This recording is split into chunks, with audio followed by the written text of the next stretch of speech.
Hello everyone, it's Brian here in Toronto with yet another recent Vines video. They just keep coming. I guess that means I'm possibly spending too much money. Maybe. Oh, by the way, it was Canadian Thanksgiving yesterday. And I have to say, I think I like the date of our Canadian Thanksgiving versus the American one because there's a greater interval between Thanksgiving and Christmas. It's not, compacted like it is in the United States. But I think it was Columbus Day in the United States. Anyway, that was yesterday. We're not a turkey household. We tend to do chicken, and it happened on Sunday for us because we always do it on Sunday. None of this day of thing. But it was good. There was good weather, good food. There was even Monday Night Football, which brings the football element, albeit not college football, to Thanksgiving. So that was all very good.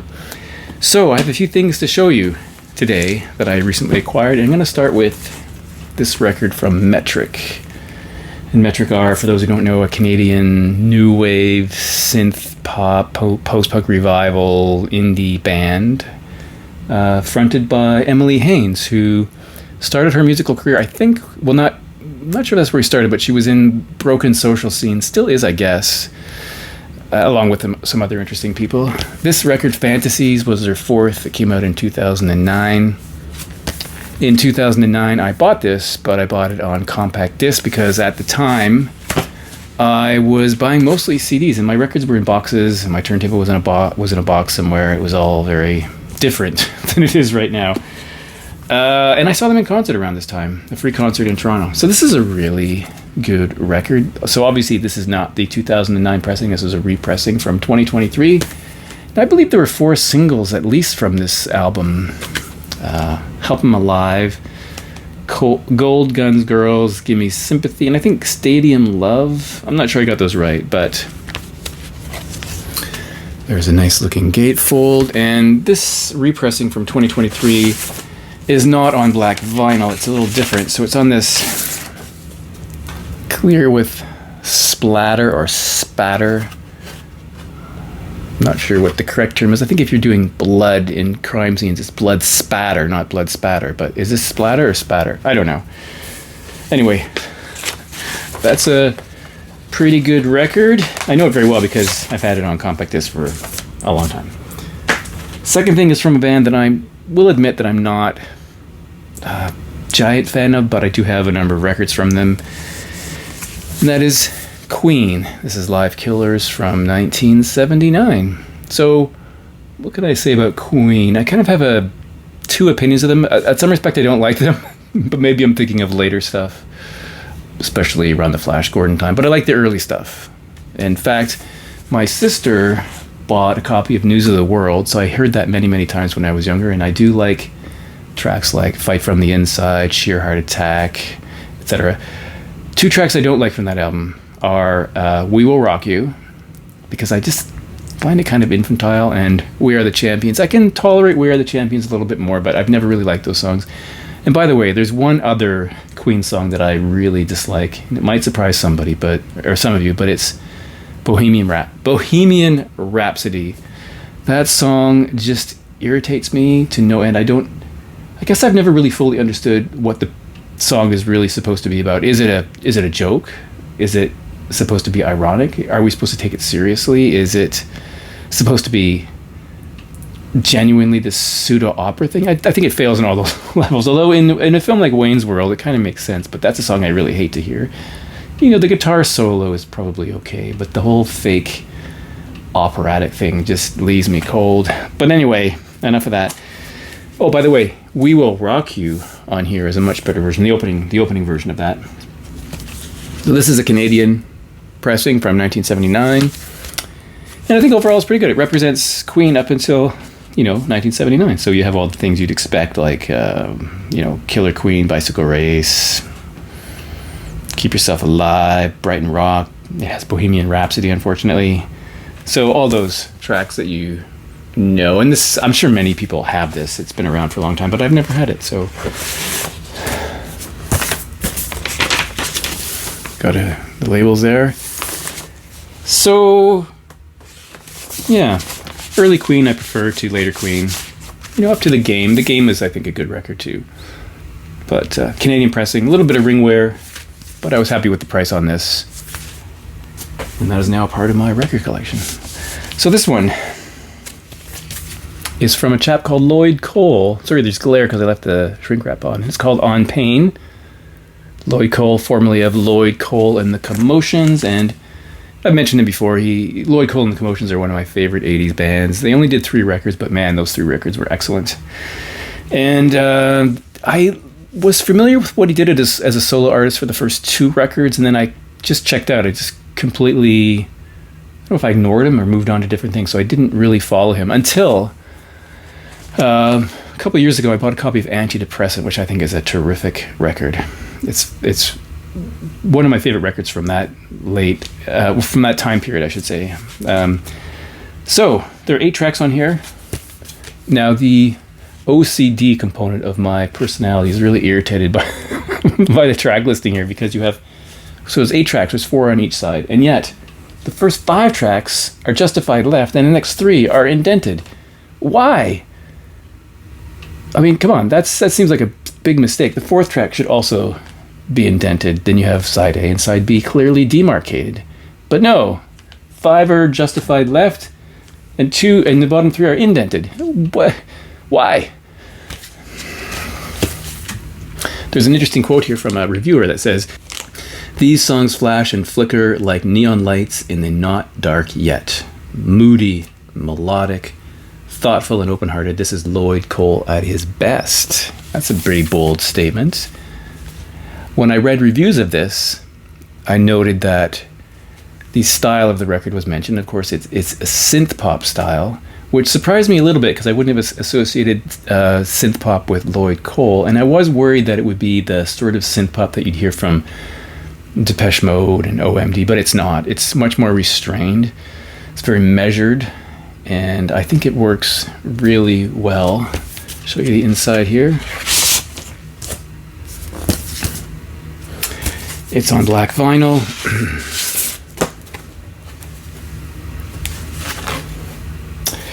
So I got this in 2024, but it was released in 2023. And I've been thinking recently, I've done a few years best of albums, and I did one for 2022 at the end of 2022.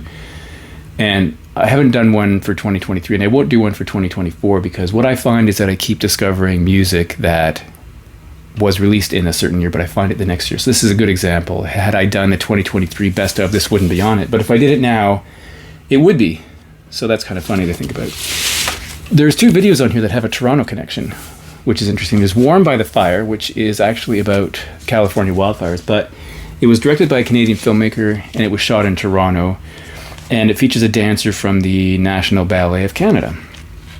If you watch that video, you will see people skateboarding. Those are Canadians in Toronto. And you'll also see a brief appearance of the Lake Ontario in Toronto as well. So it's got a Toronto connection. Also, the track The Idiot has a Toronto connection as well. That song, from what I understand, is about the relationship between Bowie and Eno in the Berlin period. And the lyrics reflect that, like, we'll move to Berlin. And it's an interesting, the actors they have in the video are kind of interesting.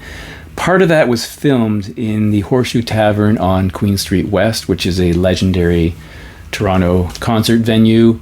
And it ties in nicely with a video I did previously about songs from Toronto. And in one of those videos, I did a little section on a song called Bob Cajun by the Tragically Hip. In that song, Gord Downie references the checkerboard floors, and what he was talking about was the Horseshoe Tavern. So if you know that song, or even if you don't, and you watch the video for The Idiot, you will see those famous checkerboard floors that are mentioned in the song Bob Cajun.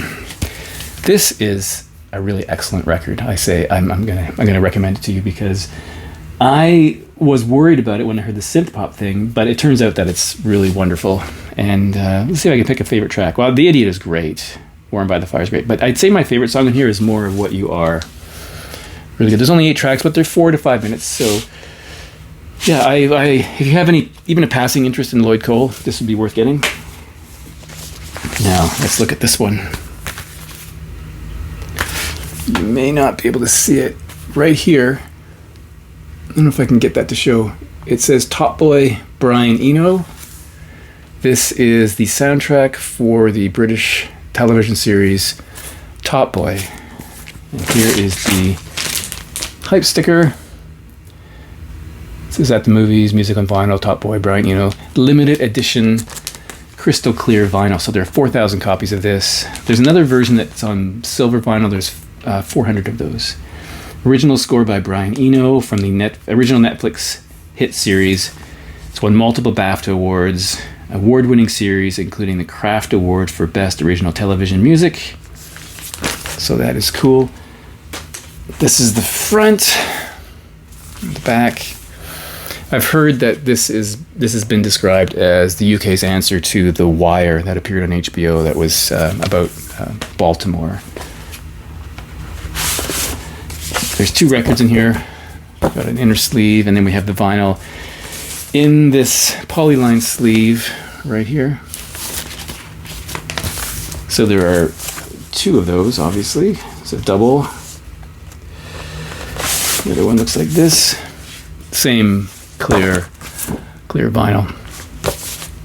Really, really cool. Now, I was a little worried about this, to be honest, because I bought a copy of Brian Eno's Forever Voiceless, the instrumental version of that record, and it is one of the worst pressings I own. So I was like, do I really want to buy another record from his record label, Opal? Because that record is just, you can't even listen to it. There's so much surface noise, it overwhelms the music, and there are lots of quiet parts to Brian Eno's music, so it's unlistenable.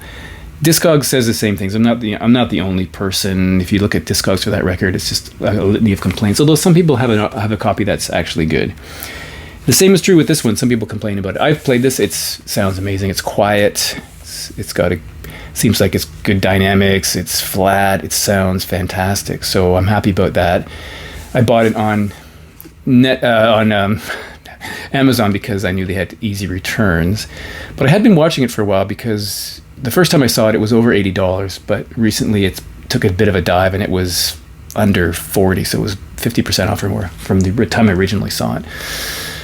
And it is, it's soundtrack music, so it has that sort of soundtracky kind of quality to it, but because it's Brian Eno, you have, his trademark electronics, you have synthy sounds, you have a drone to parts of it. I think it's terrific. I think this is a really, really excellent collection. So I really approve of that. It is also 2023, so this may also have made my 2023 list. Whenever I do 2023, could be many years from now, that will likely be on it. As will Slow Dive, maybe. The next 2 are blind buys. First one is Link Wray. This is Bullshot from 1979. Of course, I know who Link Wray is, and I think we all know the track Rumble, but that may be the extent of it. I don't have any other Link Wray until I bought this, and I didn't really know much about him. Cool looking photo, though, I have to say. It has a punch out here. I guess it was remastered. There's a couple of cover versions on here. Well, there's more than one, but for example, It's All Over Now, Baby Blue, the Bob Dylan track. He does a version of Rawhide. There is some Personnel.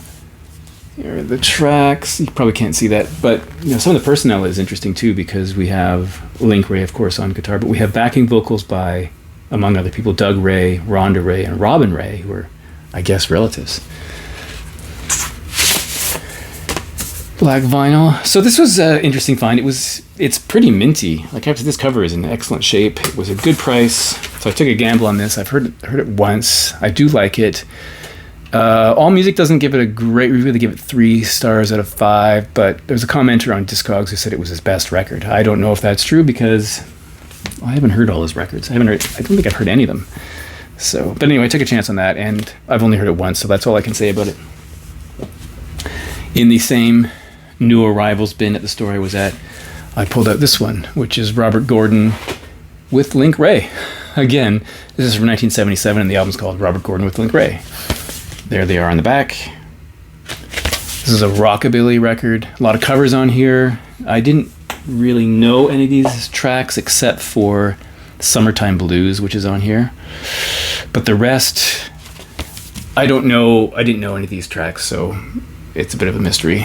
But again, I've only heard this once, so I have to reserve my opinion. But there's an interesting short little essay here about Robert Gordon growing up in Washington, listening to art rockabilly like Billy Lee Riley, Sanford Clark, Gene Vincent, Carl Perkins, Eddie Cochran. After all, Summertime Blues is on here. It talks a bit about Link Ray, that kind of thing. So there's that sort of element there. And it's on this record label, Black Vinyl, from 1977. It's also in excellent shape. I mean, I don't even know if these were played often, but... So 2 blind buys. And then I'm wrapping it up one more record, which is not by any means a blind buy. Something I used to have on... I think I had a cassette copy of this taped from someone's record, and that is the debut from the Fine Young Cannibals. Now, I've had this in mind for years to pick up if I ever saw it at a reasonable price, and I did see it from time to time, but it was more than I would be willing to pay. I mean, I know this record very well. You've got, like, Suspicious Minds and Johnny Come Home, right? I've heard them a million times, but it's kind of a hole in my collection, but always it was too expensive. Now, I was at a record show and sale in Mississauga not so long ago, and I didn't make a video about that because I didn't really buy anything really interesting. I described to someone that I had a couple of lightweight finds, and I also got this. I can't remember what else I got. I should try and figure that out. But I bought this because I was looking in at a vendor's table who had only Japanese pressings, and on the floor he had a crate of ones that were on sale, and this was in there for $9 or $10, something like that. So I grabbed it. So this is in fact a pressing from Japan. I don't know if you can see that, from Japan. It doesn't have the obi, but it does have the classic rounded inner sleeve. London Recordings, and again it says made in Japan. And the inner has, 2 languages. So this is in Japanese. If you can see that. The back is in English. And then we have the lyrics.